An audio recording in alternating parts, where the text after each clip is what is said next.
अस्सलाम वालेकुम वरहमतुल्लाहि वबरकातुहू। उम्मीद करती हूँ और अल्लाह से दुआ करती हूँ कि आप लोग सभी खैरियत से हों और अल्लाह सब की दुख तकलीफ़ परेशानी दूर करता रहे, जो भी जिस परेशानी में मुब्तला हैं। और इसमें मैं छोटा सा विर्द बता रही हूँ उन लड़कियों को, उन लड़कों को और उनके वालिदैन को जिनके घर में लड़कियों की एज़ हो रही होती है और लड़कों की एज़ हो रही होती है तमाम, और अच्छे घर से रिश्ते नहीं आते। तमाम सारे रिश्ते देख देख कर थक जाते हैं, क्योंकि ऐसे टाइम पे बड़ी परेशानी होती है कि लोग आते हैं, देखते हैं, पसंद करते हैं, फिर घर जाकर ना का जवाब दे देते हैं। और लड़कियां कहीं अलग पसंद करती हैं तो वो सोचती हैं कि हमारी शादी यहाँ से हो जाए, तो नहीं होती है।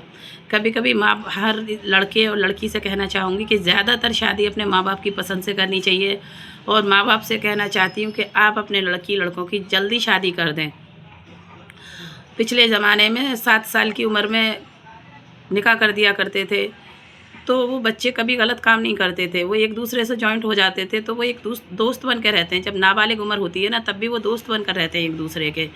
लेकिन अब की नई जनरेशन में तमाम उम्र कर लेते हैं लड़के लड़कियों की, और फिर उनकी शादी होती है तो कोई कहता है कि दुल्हन तमाम उम्र की आई है और कोई कहता है कि दूल्हा तमाम उम्र का है। लेकिन उनमें उनका कोई कसूर नहीं होता, कसूर माँ बाप का भी नहीं होता है, क्योंकि आजकल महंगाई का तमाम सारा ज़माना है और मांगें डिमांडें इतनी हो गई हैं कि बेतहाशा हर इंसान पूरी नहीं कर पाता है। इसलिए गरीब की लड़कियां बैठी रहती हैं घरों में तमाम, और लड़कों को भी नहीं देते हैं कि अरे गरीब है, वो कमाता नहीं है। मैं उनसे कहना चाहती हूँ, देखिए जब किस्मत अगर लड़की की अच्छी होती है ना, तो आप खाली घर में डालते हैं ना तो वो भी भर जाता है, और भरे हुए घर में डालोगे ना तो वो भी खाली मिलेगा। आसपास आप अपने तमाम सारे लोगों पर गौर करके देखना इस बात का। गरीब घर की लड़की अगर निकाह होकर अमीर के घर में जाती है ना, वो गरीब के घर में भी जाती है ना, तो उसके बेटे का कारोबार भी चलने लग जाता है और सक्सेसफुल हो जाता है वो लड़का, उसके घर में खैर बरकत आने लगती है। और जो माँ बाप लड़की के माँ बाप को कर्जदार बना देते हैं और दौलत ले लेते हैं, दहेज ले लेते हैं, सब कुछ कर लेते हैं, तो उनके लड़कों की ऊपर तंगी आने लगती है, घर में परेशानियाँ आने लगती हैं और भरे हुए घर खाली हो जाते हैं उनके। सच में वो खुद भी कर्ज में डूब जाते हैं फिर आगे चलकर, जब वो एक लड़की के बाप को कर्जदार बना देते हैं। वो ये सोचते हैं कि शहंशाही के लिए हमें जहेज मिल रहा है, कार मिल रही है, हर चीज़ मिल रही है, लेकिन जब अल्लाह आता है ना लेने पर और देने पर, तो वो सारी चीज़ें छीन भी लेता है 2 मिनट में, और जब देने पर आता है तो तमाम सारी बारिश कर देता है, दौलत की भी और हर चीज़ की अपनी रहमत से। अगर कोई लड़की है, अगर आपको कोई लड़का पसंद है, तो आप अपने घर वालों को बताया करें, किसी के नापाक रिश्ते में ना फंसें कभी भी, क्योंकि लड़के हों वो घर वालों के डर की वजह से लड़कियों को टिश्यू पेपर की तरह यूज़ करके छोड़ देते हैं, और लड़कियां होती हैं वो भी फिर पीछा कदम हटा लेती हैं, क्योंकि कि घर वाले जहाँ शादी कर रहे हैं मैं वहाँ कर लूँ, लेकिन गुनहगार दोनों ही हो जाते हैं फिर। और माँ बाप को चाहिए कि आप जल्दी से जल्दी निकाह करने की कोशिश किया करें। बस ये देखा करें कि हमारे लिए उसका है नेक सुहालिन है, हमारी बेटी को गाली बक के बात नहीं करेगा, हमारी बेटी को भूखा नहीं रखेगा। क्योंकि महलों में लड़कियां रहती ज़रूर है, लेकिन वो खुश नहीं रहती हैं अगर उनका मिजाज लड़के से नहीं मिलता है तो। और पसंद की शादी के लिए भी मान जाया करें, बहुत सारे लोग ऐसे होते हैं जो नहीं मानते पसंद की शादी के लिए। अगर अच्छे घर का रिश्ता है, अच्छे घर की लड़की है, तो हमें मान लेना चाहिए, क्योंकि कभी कभी हमारे फैसले गलत होते हैं और हमारी औलाद के फैसले सही होते हैं, और कभी कभी माँ बाप सही होते हैं, औलाद गलत होती है।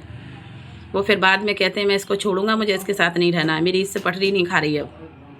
तो सब्र रखा करें, और ये 2 लाइनों का वजीफ़ा करें और 2 लाइनें पढ़ें और सूरह इखलास पढ़ा करें 100 बार।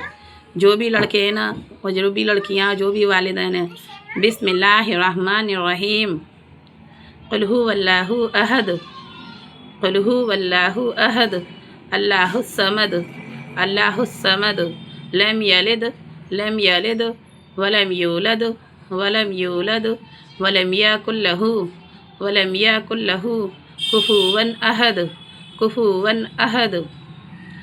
ये सूरह इखलास ज़्यादातर सभी मुसलमानों को याद होती है, और जो मुसलमानों को याद नहीं होती है शेयर कर दिया करें। बहुत सारे ऐसे भी हैं जिनको याद नहीं होती है हकीकत में, तो वो मेरे साथ पढ़ सकें इसलिए।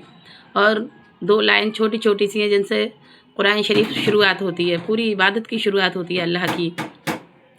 औज़ु बिल्लाहि मिनश शैतानिर रजीम, अऊज़ु बिल्लाहि मिनश्शैतानिर्रजीम, अऊज़ु बिल्लाहि मिनश्शैतानिर्रजीम, बिस्मिल्लाहिर्रहमानिर्रहीम, बिस्मिल्लाहिर्रहमानिर्रहीम। ये 2 फ़कत लाइनें कितनी पावरफुल हैं कि आऊज़ु बिल्लाह से शैतान जो रुकावट डालता है रिश्तों में वो हट जाता है, हार मान लेता है अगर हम इनको पढ़ते हैं तो। और बिस्मिल्लाह से अल्लाह की रहमत शुरू हो जाती है हमारे लिए, अल्लाह को भी फ़िक्र हो जाती है हमारी कि हमें जो है इसका ये काम करना ही करना है, क्योंकि ये बिस्मिल्लाह अल्लाह रहम करने वाला है आपके लिए, तमाम सारी परेशानी दूर करने वाला है आपकी। तो अल्लाह को जब 24 घंटे आप याद करेंगे तो वो आपकी ये परेशानी भी जल्दी से जल्दी दूर कर देगा इंशाअल्लाह। और आपके अच्छे घर से रिश्ते होंगे। ये दोनों लाइन का विर्द करें और सूरह इखलास का विर्द करें और उम्मीद रखें कि हमारी बेटी का, हमारे बेटे का अच्छे घर से रिश्ता है और अच्छे घर में रिश्ता हो। और मैंने ये इसीलिए बताया क्योंकि ये 2 लोगों को बताया था मैंने, अल्लाह ने उनका घर बसा दिए और वो लोग बहुत खुश हैं अपनी लाइफ में। मुझे अच्छा लगा था इसलिए मैं सभी से कहना चाह रही थी। ठीक है, अल्लाह हाफिज़, टेक केयर, अल्लाह हाफिज़।